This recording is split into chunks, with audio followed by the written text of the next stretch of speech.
राहुल गांधी ने कुछ निजात दिला दी, उनको राहत दिला दी है, क्योंकि मुद्दा इस समय दूसरा था। जी।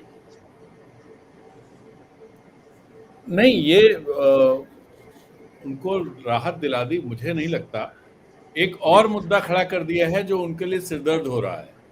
मैं इसे इस तरह से देखता हूँ। ये आप इस तरह से नहीं देख सकते कि उससे राहत दिला दी, क्योंकि जिस तरह की चीजें इंटरनेशनल उस पर हो रही हैं उसमें वो राहत मिलती हुई दिख नहीं रही है कहीं। आज खबरें हैं, जैसे मैं सोच रहा था कि प्रधानमंत्री क्यों नहीं गए, वहां क्यों नहीं गए, श्रीनगर से झंडी क्यों नहीं दिखाई। आज डेक्कन क्रॉनिकल में और एक दो और अखबारों में खबरें हैं वहां से। अपने यहाँ इधर के हिंदी अखबारों में तो अलग तरह की खबरें हैं। वो कश्मीर से खबरें हैं कि इस तरह की इंटेलिजेंस है कि वहां पर आतंकवादी और तहरीके तालिबान कश्मीर नाम का कोई संगठन खड़ा हो गया है। आईएसआई जिसे अच्छा। सपोर्ट कर रही है, मैं तो पहली बार सुना, हो सकता हो, तहरीके तालिबान कश्मीर, टीटीके। अच्छा। तो टीटीके वहां पर कोई बड़ी वारदात करने की तैयारी में है, ऐसी ऐसी खबर डेक्कन क्रॉनिकल में छपी पहले अच्छा। पेज पर। तो अब वो प्रधानमंत्री नहीं गए, जैसे 19 तारीख को उनका कैंसिल हुआ था और बताया था मौसम खराब है, इस बार तो कुछ बताया भी नहीं, खैर पहले से तय नहीं था, लेकिन वो गए नहीं वहां, कटरा से उन्होंने दिखा दिया। तो जो जो बात आप कह रहे हैं उस पर तो वो लगातार अब घेरे में ही रहने वाले हैं, पाकिस्तान को लेकर के हो। अभी G7 होने वाला है, आपको और बताएं, इमरान खान के फ्री होने की खबरें आने लगी हैं कि उनको फ्री किया जाएगा। ये टेलीग्राफ अच्छा। में आज खबर छपी है। हाँ, टेलीग्राफ में छपी है, टेलीग्राफ में अच्छा। इंटरनेशनल पेज पर ये न्यूज है। और दूसरी तरफ जो वहाँ के जनरल बाजवा कह रहा हूँ, जनरल आसिम मुनीर, वो अभी 12 या 13 तारीख को वाशिंगटन जा रहे हैं और 15 तारीख से G7 है, जिसमें ट्रंप और इनका मुकाबला, आमना सामना तो होगा ही। मुलाकात, आमना सामना होगा। हाँ, जी। आमना सामना तो होगा ही। हाँ। और आप सोचिए चीजें क्या चल रही हैं। ऐसा नहीं है कि जनरल मुनीर वहां कोई पिकनिक बनाने जा रहे हैं। जनरल मुनीर को बुलाया गया होगा और कुछ चीजें पीछे चल रही हैं पाकिस्तान को लेकर के। इमरान खान को जो रिहा करने की खबर आ रही है, कोर्ट में सुनवाई है अभी कुछ दिन बाद, और वहां के कोर्ट आप समझ रहे हैं किस तरह से चलते हैं। पाकिस्तान में तो अगर फौज तय कर लेगी तो रिहाई हो ही जाएगी। तो ये सारी चीजें पीछे चल रही हैं पाकिस्तान को एक लेजिटिमेसी देने के लिए, पाकिस्तान को इस पूरे खित्ते में, इस क्षेत्र में एक ताकत के तौर पर खड़ा कर देने की कोशिशें चल रही हैं। तो ये तो कहीं ना कहीं प्रधानमंत्री के लिए सिरदर्द है। ये राहुल गांधी महाराष्ट्र पे लेख लिख देने से वो चीज खत्म नहीं हो जाएगी। और और आपको बताया कि मैं तो एक ऐसे ही सोच रहा था कि जयशंकर अभी जा रहे हैं यूरोप के दौरे पर। अभी यूरोप के दौरे से लौटे हैं वो, जर्मनी और नीदरलैंड्स एंड डेनमार्क होकर के लौटे हैं। अब फ्रांस वगैरह कहीं जा रहे हैं वो, या चले गए होंगे आज।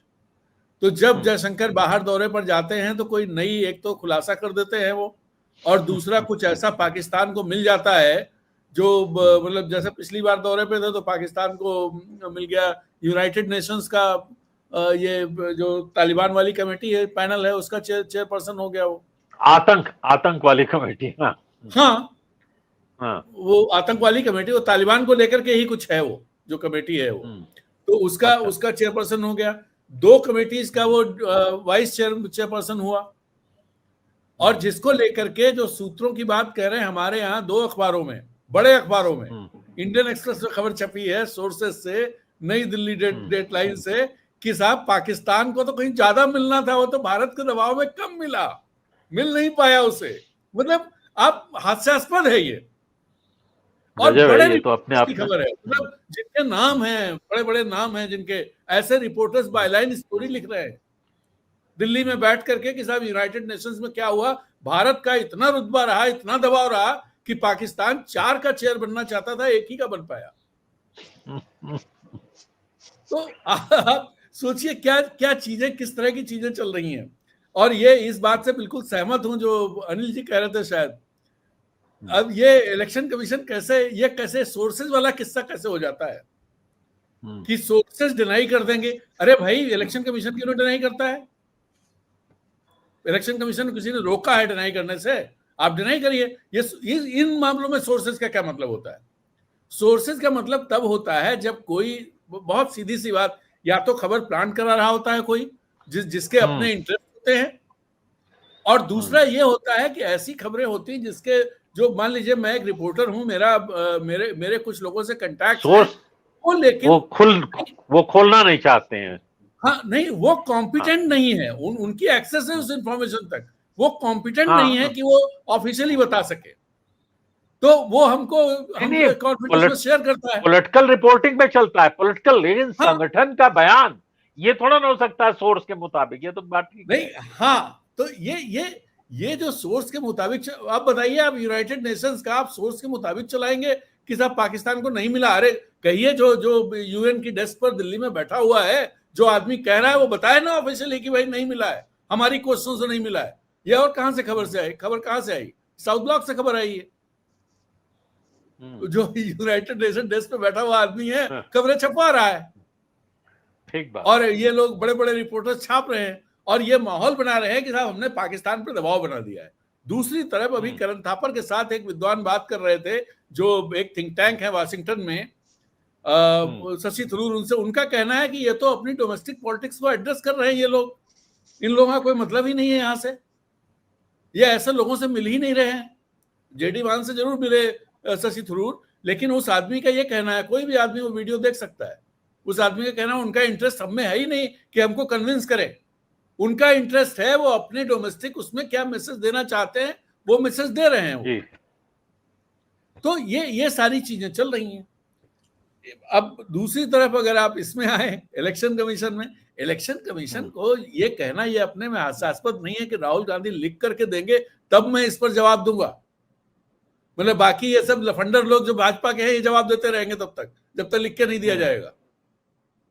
ये इस तरह की बात नहीं भाई, मुख्यमंत्री जैसे लोग भी उसमें बोल रहे हैं लफंडर क्या, लेकिन जिस तरह के जवाब दे रहे हैं वो लफंडरों वाले जवाब है, मुख्यमंत्री वाले जवाब नहीं है। वो दरअसल जिस तरह के जवाब दे रहे हैं, भारतीय जनता पार्टी ने एक बड़ी खासियत है कि स्किल डेवलप की है। जो स्किल इंडिया चलाया था उन्होंने, बाकी को स्किल मिली ना मिली, भारतीय जनता पार्टी ने जबरदस्त स्किल डेवलप की है।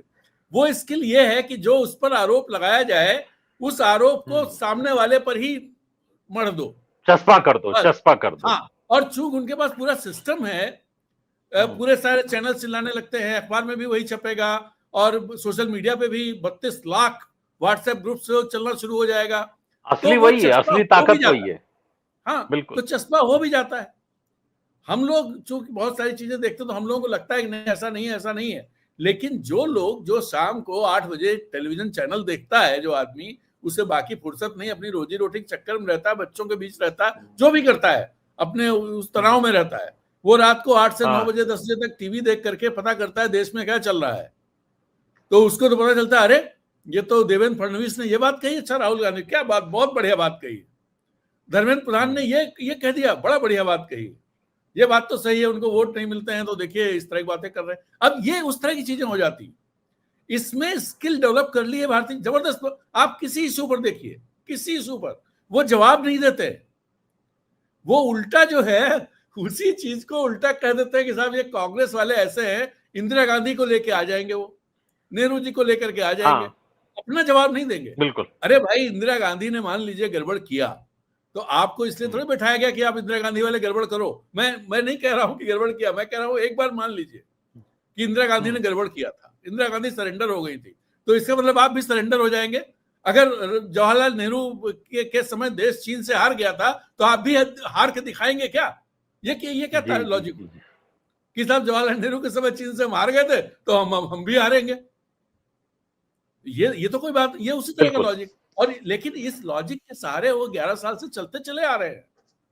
सबसे इम्पोर्टेंट ये, आज मैं कल एक डेटा निकाला था, मैं आपको बताऊं कि प्रधानमंत्री 3 दिन से 4 दिन से जहां कोई भाषण कर रहे हैं उसमें वो आत्मनिर्भर भारत और मेक इन इंडिया और फौज ने ये कर दिया, वो कर, सब बताते रहते हैं। मैं चार डेटा पॉइंट आपसे शेयर करता हूं जो जब 2014 में 25 सितंबर 2014 को ये लॉन्च किया गया था, प्रधानमंत्री ने लॉन्च किया था, उस समय जो टारगेट रखे थे वो टारगेट ये थे एक तो ये था कि भाई जो मैन्युफैक्चरिंग ग्रोथ है वो 12 से 16% कर दी जाएगी अगले 10 सालों में। हालांकि उस समय टारगेट 2022 का था, 2022 कहां से आया मुझे नहीं पता, क्योंकि हर चीज का टारगेट 2022 था। अब देखिए किसानों की आय दोगुनी होगी 2022, सबके घर पे छत आ जाएगी, सबके सिर पे छत आ जाएगी 2022, ऐसे बहुत सारी चीजें 2022। उसी तरह 2022 था कि भाई ये मैन्युफैक्चरिंग ग्रोथ जो है वो 12 से 14% कर दी जाए। आपको पता है कि अभी लेटेस्ट जो डेटा आया है वो मैन्युफैक्चरिंग ग्रोथ क्या है अपनी? 4.5, एक तिहाई। आप सोचिए, हम एक तिहाई पे खड़े हैं जो 10 साल पहले हमने तय किया था। और आत्मनिर्भर भारत का वो अब नया कैंपेन चला, मैन्युफैक्चरिंग मिशन, मैन्युफैक्चरिंग वो चला रहे हैं, वो 2047 तक पहुंचा दिया है। और टारगेट्स यही हैं जो मेक इन इंडिया के थे। दूसरा टारगेट था कि 10 करोड़ जॉब्स। मैंने खूब तलाशा, 2.5 करोड़ से ज्यादा मैंने निकाल पाया कि 10 साल में, 11 साल में 2.5 करोड़ से ज्यादा जॉब्स नहीं उन्होंने क्रिएट की।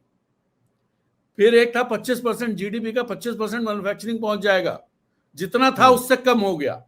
और जो अभी इकोनॉमिक सर्वे है उसके हिसाब से 13 से 14% जीडीपी में हमारा ये है।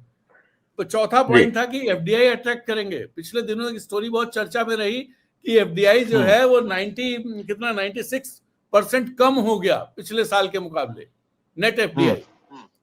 एंड फास्टर इनोवेशन बहुत बढ़ाएंगे। इनोवेशन बढ़ाएंगे तो आर&डी में खर्चा होना चाहिए। आर&डी में जो मैंने कैलकुलेट किया, कुल मिला के खर्च अपना जो है वो जीडीपी का 0.75% है। इस तरह से हिसाब से आता है $30 बिलियन। और चाइना का है 2.6%, उनके हिसाब से होता है $500 बिलियन। तो $30 बिलियन आप खर्च कर रहे हो चाइना से मुकाबला करने के लिए। आप बनोगे मैन्युफैक्चरिंग हब दुनिया का, ये कर रहे हैं। और डेवलपिंग इंफ्रास्ट्रक्चर तो डेवलप कर ही रहे हैं भाई, रेलवे सब बढ़िया, वंदे भारत आ रही। और पिछले साल जो 2024 में जब उन्होंने 10 साल के बाद एक पीआईबी का रिलीज आई थी, बहुत जबरदस्त बड़ी भारी रिलीज आई थी कि मेक इन इंडिया में क्या आया है, क्या हुआ है। तो जो ये सब चीजें थी इनको भूल गए। जो 25 सितंबर को जो उन्होंने घोषित किया था वो सारे पॉइंट्स भूल गए।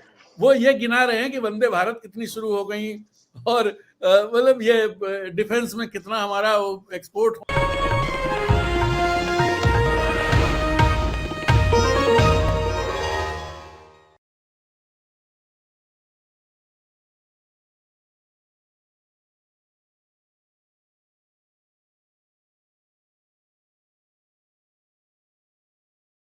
Copyright disclaimer under Section 107 of the Copyright Act 1976. Allowance is made for fair use for purposes such as criticism, comment, news reporting, scholarship, and research. Fair use is a use permitted by copyright statute that might otherwise be infringing.